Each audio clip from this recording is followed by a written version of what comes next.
Welcome to this Friday's Traveling Young, and it's a petopia. That's almost, I don't know. I want it to be something like pet episode. It's a pet-focused episode. It's pet-friendly today. Yeah, a pet-friendly day. And that's because we are pet people, as you know from our doggo Brisket. But we've actually had a ton of animals in our. So we've been married 22 years. And we've been together 24 years. And in that time, we had Pepe, a dog. We had Indy, a dog. We had Elsa, a dog. We had Bacon, a dog. And then we had Moose, who lived to be 19 years old. So we've had a lot of animals besides Brisket because we are a pet family. Yes. And three of them, Elsa, Bacon, and Moose, actually made it to Denmark with us, although they've all passed away since we've been here. And we wanted to talk about experiences of having dogs and cats in the U.S. compared to Denmark, because there are some things that are a little bit different. And one of the big things I'm not going to go into here because we actually talked about it in a surprises video, the things that surprised us since moving here, and that had to do with how you get animals. So we're not going to talk about it here. I'm going to link to that video. Check it out, because that's one of the things that was a surprise to us, is basically having to go through a breeder. Shelters versus breeders. Yeah. But the first topic we're going to cover is the saddest topic. That way we can build up and move into a high note at the end of the video, which we don't want to depress everybody. Which is basically saying goodbye to your pets, which is so difficult for us. They've always been a member of our family, and I almost feel like Brisket, as we'll get to later, we've done even more with him, traveling, and we have so many more shared experiences with Brisket than with the other dogs, but they were such a close part of our family, and it was always so hard to say goodbye. And in the U.S., there's a lot more treatment, I feel like, when animals are ill. They give you a laundry list of things that you can do for your pets. While we've never had radiation therapy or anything for our dogs when they've had cancer, we have had tumors removed to see if we can extend their life, and that's super normal. And then we've had friends that have had chemo and stuff for their radiation, laser treatment, because they're like a child almost in the family. There's also in the U.S. more equality between dogs and cats, I feel, compared to Denmark. Yeah, definitely. And part of that, I think, is because in the U.S. a lot of cats live inside, just like was the case with Moose for us, and they aren't outdoor cats, and they're just there. Which is why he lived to 19. Why he was 19. He was inside, and he was pampered like a princess boy all the time. So that's one difference in the U.S. Now, what do you think about Denmark and how saying goodbye is here? I think Denmark's very different, and it does kind of come down to that, it feels like in Denmark, pets are pets. They're not children. They're not, members of your family. So they are treated very differently, and it is very much like your pet is not doing well. The best thing for them is to let them go. And for us, that is just, like Josh mentioned, just a hard thing, because we always treat our pets kind of as if they're sort of children, and so we're very close to them, and so sometimes you have to, for us, we felt like we were pushing back on the vet, especially with Bacon, because Bacon very quickly became ill after we moved here with pancreatic cancer, and that required just vet visit after visit, and he was only 6. And he was only 6, and because of that, we really pushed to see what kind of treatments they were able to do. And in the end, we couldn't save him, but in the end, he didn't even have any surgery, really. It was just some medical treatment, medicine, and then he couldn't even have surgery, and then we had to make a decision. The day I went to drop him off to get surgery was the last day. It was just it. So so I feel, it does feel a little different. And I gotta say, Elsa lived to be, what was she, 12? And she was 11 or 12, she had so many problems, heart problems, and a cancerous tumor removed when we were in the U.S. She had seizures, a couple of seizures, and they said they thought she had a brain tumor. All these things that felt like people might have said goodbye earlier, but she actually ended up being super healthy and fine until, and in the end, it was heart problems that took her. But so in that case, I'm really glad that we got the tumor removed and paid attention and tried to help her, because she ended up living here for over a year. And really loved it here. So anyway, now we're done with the bad stuff, and that's saying goodbye to your pets.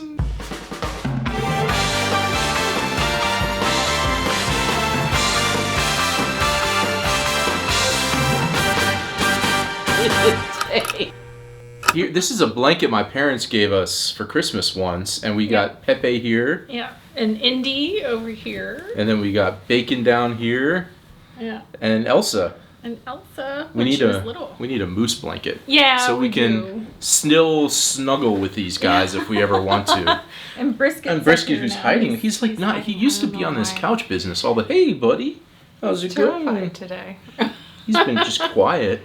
So we wanted to next talk about vet visits because going to a veterinarian hospital is part of having an animal. Yeah. And one of the big differences I noticed is in the U.S. there's more prevention for things like heartworm, where you get heartworm pills. Yeah. And that's not really the case in Denmark. No, not so much. And I think they just mentioned it. Hey, like we're seeing more. Maybe you should go get some tablets. But in the U.S. they're very much like heartworm pills. No, they didn't even say tablets though. They just said go get tested. They said bring the stool and we'll test his stool every 6 months. Yeah. But make sure to do it because it's popping up. But it's not like in the U.S. It's very pushed. And are you giving your dog their heartworm pills? You know, like so. Yeah. So that it's kind of one little. Otherwise, pretty similar. A lot of the vaccine, like if we take Brisket with us places, and we also have left him at a Hundepension. And he has to have like some vaccine, and that same stuff is in the U.S. as well if you leave him. But because the other dogs were ill, we actually, and even Moose, they would, they were older except for Bacon.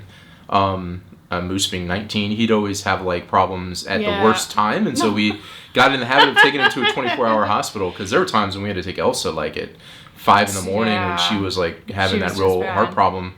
So we ended up for the first round of animals going to the place in Copenhagen. That's 24 hours like the school. And it was great. We thankfully are close to Copenhagen, and so we ended up going to what is essentially the veterinary school's hospital.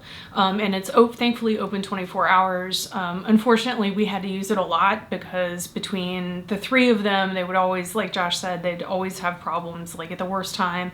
But they also had they had the most facilities that we needed. They had surgical facilities, x-rays, like all kinds of stuff. And they could stay the night. And they could stay the night. So, and it was, the hospital itself was actually really great. They had everything that we needed and everybody there was super nice. And so we were really happy with that. But we would always take them in to make sure that they had their vaccinations and stuff because something that they have in Europe that they don't have in the U.S. is a pet passport. Yeah, that was kind of new to us. You don't really need it so much if you're just traveling in the States. I also think people don't travel with their dogs as much, but here, the pet passports, you can take them around. We've never left Denmark with Brisket, but we are all updated with his pet passport, so we could take him to Germany or whatever when COVID makes it a little easier. And it was kind of neat because he actually came from Hungary, so when we picked him up, he actually already had his little pet passport filled out from Hungary where he'd crossed the border and they had his stamps and everything, so it was kind of neat. Yeah, and that leads into travel because pet passport helps with travel, and we wanted to mention a few things with traveling.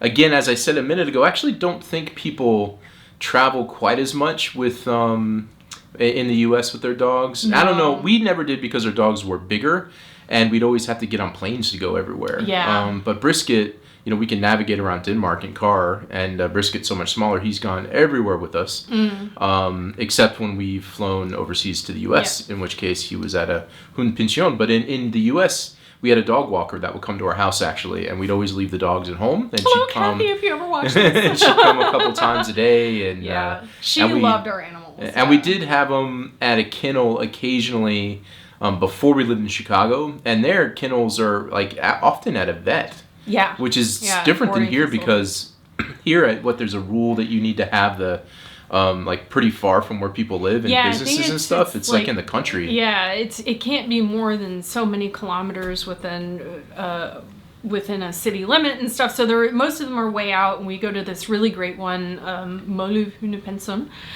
We love them, and it's great. It's like a spa to me almost. Like you drive up and it's huge and it's beautiful. And then all our dogs, because the other ones stayed there before they passed away a couple times, and Brisket, and Brisket's only been there once, but they all love it. It's super cool. But we do take Brisket places, and I feel like there's more dog-friendly hotels here than there is in the U.S. And also, I think this is recent. But now, if you're on Airbnb and you're searching, it used to be when you wanted to add a pet, it was like an attribute in the search filters to say free parking, pets. Now you add a pet just like you add humans, like they're just a guest. And I love that it's so pet friendly now on Airbnb that they're treated like a guest when you're doing searches. So they are. and it's been easy to find places. We've even been to a couple restaurants that we've been able to bring brisket in with us. Yeah. Much easier. And a quick tip is we always stay at least 2 nights so that if we want to do something during the day where brisket can't go, we've got the hotel that he can stay in for a couple hours while we go out and do stuff. And I love that, as we said, the Huna Pension, when he goes, is all out in the country. That's super cool. It's really nice. Another thing I want to mention, which brisket has, we've never had before, a little tip for you. Oh, yeah. We've recently, this is a Christmas gift. If you can see his collar, it's a special GPS. And so this is a map of where he was with us recently when we went on that oyster safari out in Uland. And so over the course of the next 24 months or 12 months, we'll have basically a map of all the places, and beyond, of where he's gone. And it'll be cool to see at the end of the year all the places that we took him. But it also will help if he ever runs away. He's so dark at night, it's hard to see him. He doesn't respond to his name. He doesn't have the best recall. Yeah, so we wanted this so if we're somewhere and he happens to scurry away somehow, we could locate him. And it seems to work pretty well. All right, that's basically, Those are the big differences. I forgot that we have a list in front of us, and I forgot this. This is completely out of order. This is a big difference, actually, is the dog parks here. Oh, yeah. There's dog parks in the U.S., but they typically are like a fenced just field-ish. Here we went to one dog park, and it was like... there was like a picnic table that you can sit as a human. Course. Yeah, these dogs were running around, jumping off trees that were falling, and it was like... really neat environment where the dogs were running and having fun, jumping over stuff, digging holes, going under a fallen tree. It was just cool. It was a little much for Brisket because he's so small and the dogs that were there were really big, but the big dogs that were there were just having the time of their lives. Yeah. So if there's anything that you think of that is important for folks to know about having an animal in Denmark, let us know and say it in the comments. We're still kind of growing into this new... We've had Brisket a little over a year now. It's getting close to 2 years, I guess. We take him with us. And so if you ever see us out with Brisket, he would love for people to say hi to him. Yeah. And on a previous video, we talked about one thing we didn't touch here because we talked about it in a video we did really early on in our life here and YouTube, was when we moved here. And the process of moving these dogs was such a monumental task. I don't want to repeat it. But here's a quick video that Miranda had of Bacon's because he was such a big dog. He was a huge massive crate. Yeah.